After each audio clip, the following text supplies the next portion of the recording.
Once in a while, I suppose it's absolutely necessary and prudent to ration things. We're going to hear a lot about that over the next few months and maybe the next few years when it comes to water.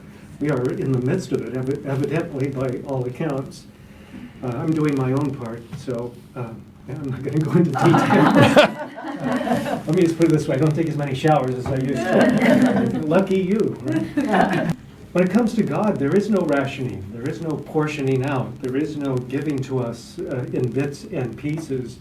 We get the full-on experience of God's love. We get the full-on experience of God's Spirit, as we hear again in this continuing dialogue between Nicodemus and Jesus himself. Nicodemus needs to be reminded, God does not ration his gift, the Spirit.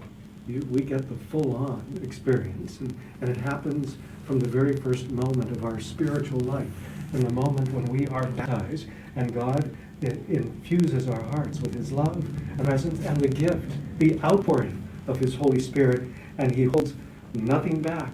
And hopefully, at some stage, again, that changes our life and changes it forever. It certainly changed the lives of the apostles, inspired by the Spirit, and having their whole attitude, their whole way of life changed, and speaking and preaching with courage. That first reading so powerfully setting the stage, and we can well imagine things like this happening over and over again in the early church, when they preached courageously, joyously, and met intense opposition. We gave you strict orders, did we not, says the high priest, to stop teaching, you can't even say it, in that name. He won't even say it.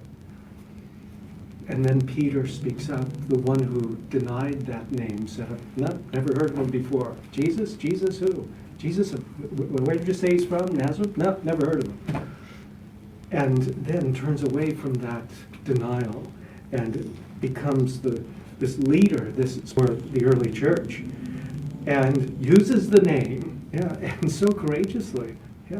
Better for us to obey God than to obey men. And you killed him, and he names him. You killed Jesus. Amazing how courageous he is. And then he names the source of the courage.